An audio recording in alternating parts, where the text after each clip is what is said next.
Charles Brown adjusted the strap of his duffel bag and stepped into the crowded airport terminal. The rhythmic announcements of departures and arrivals over the loudspeakers echoed around him, mingling with the buzz of travelers rushing past. His body ached with the fatigue of years spent in grueling conditions overseas. The familiar olive green of his military uniform felt heavier than usual, the weight of his service clinging to every fiber. It had been 15 months since Charles had set foot on American soil. 15 months since he had kissed his wife, Lisa, goodbye at this very airport, promising to return safe and sound. 15 months since he had tucked his 2 daughters, Grace and Olivia, into bed, whispering that their daddy would be back soon. The separation had been agonizing, punctuated by sparse video calls and brief letters. But now, as he walked toward his gate, the thought of reuniting with them made his steps feel lighter. Yet, beneath his anticipation was a quiet unease. Charles knew all too well that the uniform he wore wasn't just a symbol of service, it was a magnet for judgment. He had faced it before, the sidelong glances, the assumptions, the moments when people saw the uniform and not the man inside it. Even now, as he navigated through the terminal, he caught glimpses of people staring. Some smiled warmly, nodding in appreciation. Others averted their gaze, as if his presence reminded them of something uncomfortable. He tried to shake off the unease. Today was about going home, about seeing his family again and reclaiming the life he had missed for so long. When Charles arrived at his gate, he found the boarding area already filling up with passengers. He checked his ticket again, seat 3A. He had expected the usual cramped seat in coach, but the 3 on his ticket didn't make sense. That was first class. "Excuse me," he said to the gate attendant, a cheerful woman in her mid-30s. "I think there's been a mistake with my seat assignment." The attendant glanced at his ticket, then at him, her smile widening. "No mistake, Sergeant Brown. The airline likes to honor servicemen and women when we can. Consider it a small thank you for your service." Charles stared at her, momentarily speechless. He had heard of airlines doing this for soldiers, but it had never happened to him before. "Well, thank you," he said finally, his voice tinged with surprise. "You're welcome, sir. Enjoy your flight." Still processing the unexpected gesture, Charles made his way onto the plane when his boarding group was called. As he stepped into the luxurious first-class cabin, he felt an immediate wave of discomfort. The seats were wide and plush, a stark contrast to the cramped rows of coach. Passengers in tailored suits and designer clothes glanced up briefly before returning to their phones, tablets, or glasses of champagne. Charles felt out of place, the worn fabric of his uniform a glaring contrast to the polished sophistication around him. He found his seat, 3A, next to the window. Settling in, he placed his duffel bag in the overhead compartment and sat down, trying to blend in as best he could. The seat was so comfortable it almost felt wrong, like he was trespassing into a world that wasn't his. Charles had just begun to relax when he heard a sharp voice behind him. "Excuse me." He turned to see a man standing in the aisle, his face flushed with irritation. He was middle-aged, impeccably dressed in a tailored gray suit, with an expensive leather briefcase in one hand. His expression radiated entitlement, his eyes narrowing as they landed on Charles. "Yes?" Charles replied calmly. "I believe you're in the wrong seat," the man said, his tone clipped. "This is first class." Charles frowned, pulling out his ticket. "No, I'm in the right seat. 3A. The man's eyes flicked to the ticket, then back to Charles, his lips curled into a sneer. "You're military, right? They must have made a mistake. You should be in coach." The words hit Charles like a slap. He had faced prejudice before, but it never got easier. He took a steadying breath, keeping his voice measured. "This is the seat I was assigned." The man scoffed, loud enough for other passengers to hear. "Unbelievable," he muttered, shaking his head. "First class is for people who paid for it, not for—" He trailed off, but the implication hung heavy in the air. Before Charles could respond, a flight attendant appeared, her professional smile firmly in place. "Is there a problem here?" she asked, glancing between the two men. "This man is in my seat," the suited passenger said quickly. "I don't know how he ended up in first class, but there's clearly been some kind of mix-up." The flight attendant turned to Charles.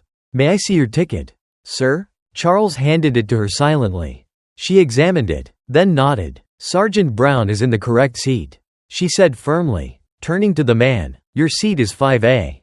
Just a couple of rows back." The man's face turned a deep shade of red. "But, sir," the attendant interrupted politely but firmly.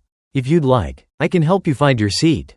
The man opened his mouth as if to argue, then snapped it shut. With a final huff, he turned and stalked toward his assigned seat. The flight attendant offered Charles an apologetic smile. "Thank you for your service, Sergeant Brown. Let me know if you need anything." Charles nodded, murmuring his thanks, but the encounter left a bitter taste in his mouth. He could feel the eyes of other passengers on him, some curious, others judgmental. He shifted uncomfortably in his seat, trying to shake off the sting of the man's words. As the plane taxied down the runway, Charles leaned back in his seat, staring out the window. The city lights blurred as the aircraft picked up speed, lifting into the night sky. He exhaled deeply, trying to let go of the tension that still clung to him after the encounter. But it wasn't that easy. The man's words echoed in his mind, not because they were new, but because they were painfully familiar. "You don't belong here." The sentiment was one Charles had faced in different forms throughout his life, both in and out of uniform, and every time, it stung just as deeply. The last 15 months had taken a toll on him. He had seen things overseas that he would never forget, friends lost in combat, civilians caught in the crossfire, sleepless nights filled with the sounds of distant gunfire. Yet through it all, he had held on to one unshakable belief, that his service mattered, that his sacrifices meant something. But moments like these, when someone looked at him and saw only what they wanted to see, made him question that belief. He glanced around the cabin. Most of the other first-class passengers seemed engrossed in their own lives, typing on laptops, flipping through magazines, sipping their drinks. No one appeared to have given the earlier exchange much thought. But Charles couldn't shake the feeling that he was under a microscope. His presence scrutinized in a way others weren't. He reached for his duffel bag, pulling out a small leather notebook. It was worn and battered, its pages filled with scribbled thoughts and memories from his time in the service. Writing had always been a way for him to process his emotions, to make sense of the chaos around him. As he flipped to a blank page, his pen hovered for a moment before he began to write. "I understand that earlier, there was some confusion about my seat in first class. I wanted to take a moment to address it. I am Sergeant Charles Brown, a proud soldier who has spent the last 15 months serving overseas. My uniform might look worn, and I may not fit the image you expect of a first-class passenger. But I assure you that I belong here just as much as anyone else. I have seen the cost of freedom up close. I have carried the weight of loss, watched friends make the ultimate sacrifice, and fought for the rights of people I will never meet. I do this not for recognition, but because I believe in something greater than myself. I hope that one day, we can all see each other not for our differences, but for the humanity we share. Prejudice has no place in the world we're trying to build, a world where kindness and understanding should prevail over judgment and assumptions. I wish you well on your journey, wherever it may take you. Sincerely, Sergeant Charles Brown." Charles read over the letter twice before folding it neatly and tucking it into an envelope he retrieved from the back of his notebook. He sat for a moment, debating whether to actually deliver it. He didn't write the letter to provoke an apology or to make the man feel guilty.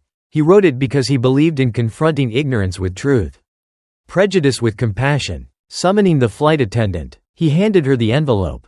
"Would you mind giving this to the man in seat 5A?" he asked. The attendant hesitated for a moment, as if considering whether the situation warranted further escalation. But then she saw the calm resolve in Charles's expression and nodded. "Of course, Sergeant Brown." Charles watched as she walked down the aisle, stopping at the man's seat. She handed him the envelope and said something Charles couldn't hear. The man looked surprised, taking the letter cautiously. As he unfolded it and began to read, Charles turned back to the window, giving him the privacy to process the words. For the next hour, Charles tried to distract himself with the in-flight movie, but his mind kept wandering back to the man in 5A. He had stolen a glance earlier and noticed that the man was reading the letter more than once. His brow furrowed in concentration. When the attendant came by to check on him, Charles couldn't help but ask, "Did he say anything about the note?"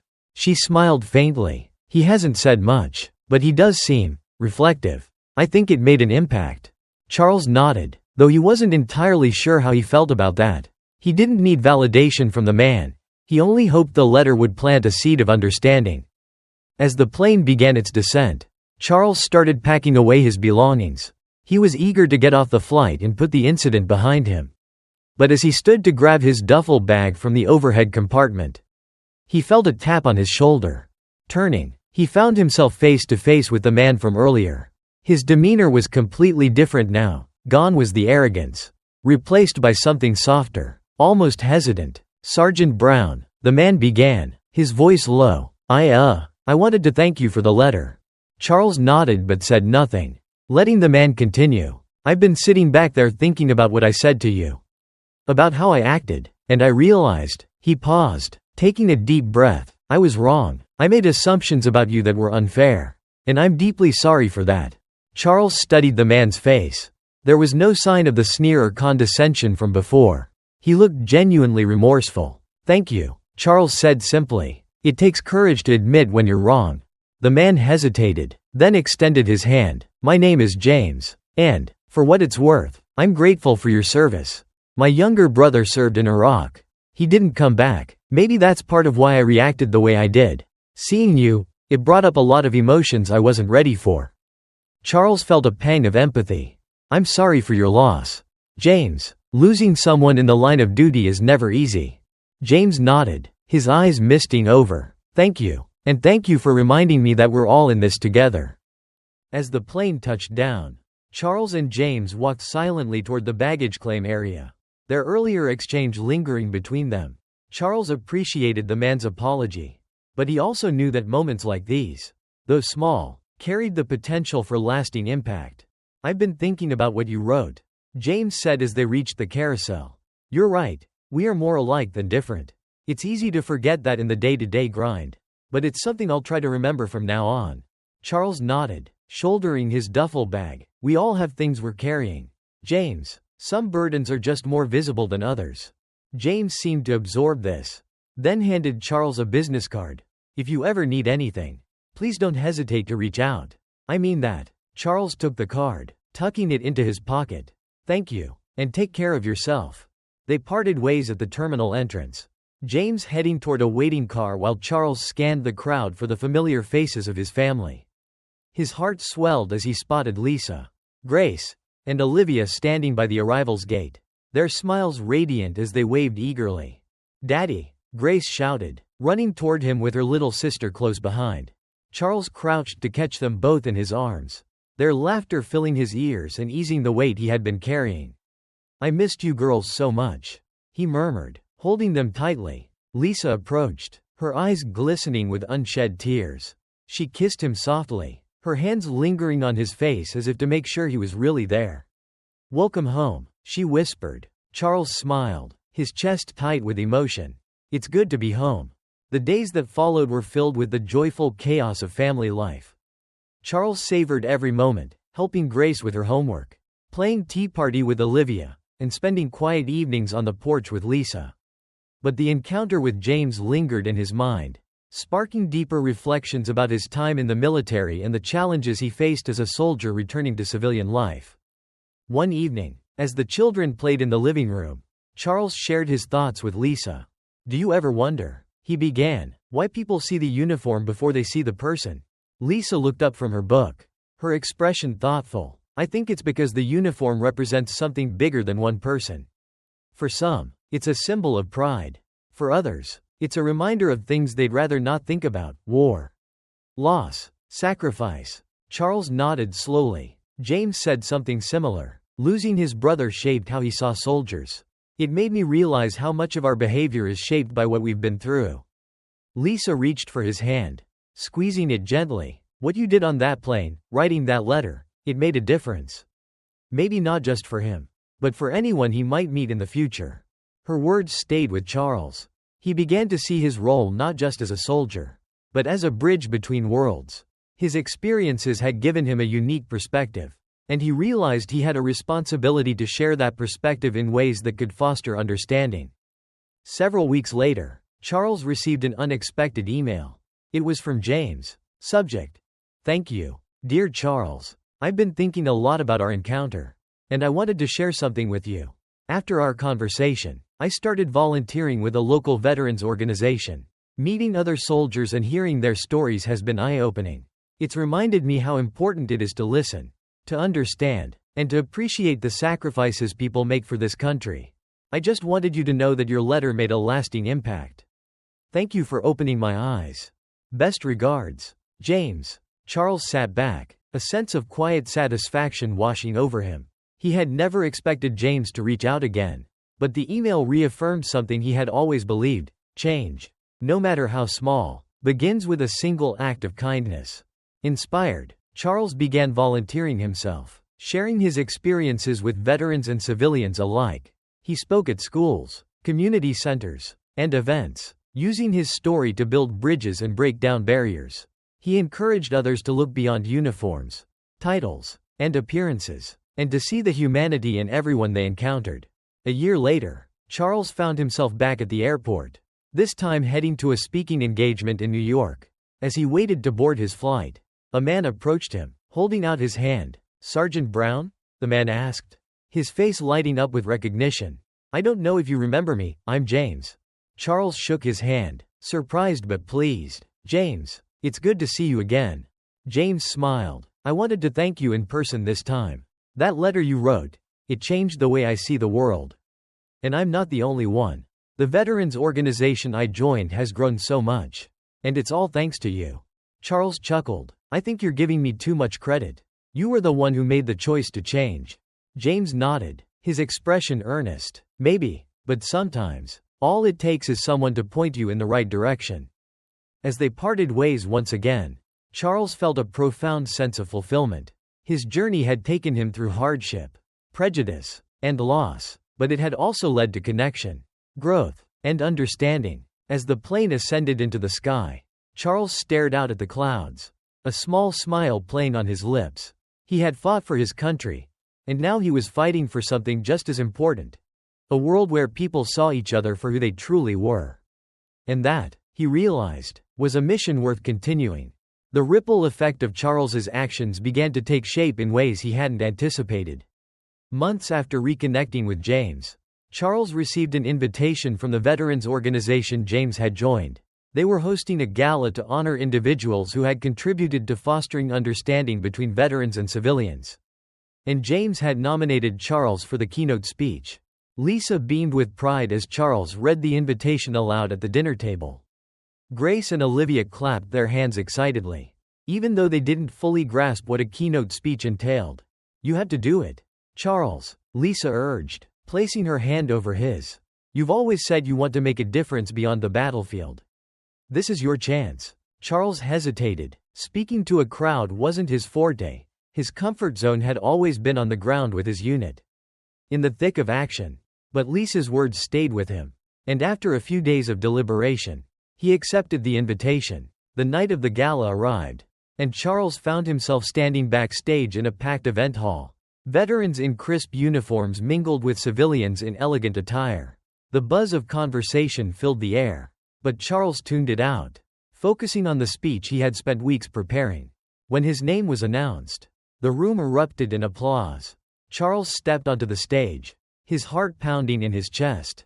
He adjusted the microphone, took a deep breath, and began. "Good evening, everyone. My name is Sergeant Charles Brown, and I'm honored to stand before you tonight." He paused, scanning the room. The faces staring back at him were attentive, curious, and expectant. "I'd like to share a story with you. A story that begins with an argument on an airplane. Some of you might find it familiar. A misunderstanding, a clash of perspectives, and a moment of tension. That argument could have ended there, leaving behind bitterness and resentment. But instead, it became an opportunity for connection." Charles recounted the events of that flight, from the initial conflict with James to the letter he had written and the conversation that followed. He spoke candidly about the challenges veterans face when returning to civilian life: the isolation, the stereotypes, the struggle to be seen for who they are. "We all carry baggage," Charles continued, his voice steady. "Mine comes in the form of a worn duffel bag and the memories of a life lived in service. Others carry invisible burdens: grief, regret, fear. But what I've learned is that when we take the time to understand each other, To see beyond the surface. We can lighten those burdens together." The room was silent, every eye fixed on Charles.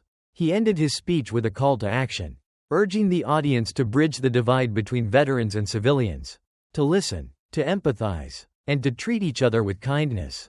As he stepped off the stage, the applause was thunderous. People approached him throughout the evening, sharing their own stories of connection and gratitude. James was among them, his eyes brimming with pride. "You nailed it, Charles," James said, shaking his hand firmly. "I can't thank you enough for being here." Charles smiled. "You're the one who started all this, James. I just followed through." The success of the gala marked the beginning of a new chapter for Charles. Requests for him to speak poured in, from schools, community groups, and even corporations. He became an advocate for veterans, using his platform to promote understanding and highlight the contributions of those who served. One memorable invitation came from a high school in a small town. Charles spoke to a gymnasium full of students, sharing his journey and encouraging them to look beyond stereotypes. Afterward, a young boy approached him, clutching a notebook. "Sergeant Brown," the boy began nervously, "my dad's a soldier. He's away right now, and sometimes I get mad at him for not being here. But listening to you, I think I understand why he does what he does." Charles knelt to the boy's level, placing a reassuring hand on his shoulder. "Your dad loves you more than anything, and he's doing this so you can have the best life possible. It's okay to miss him, but don't forget how proud he'd be to know you're thinking of him."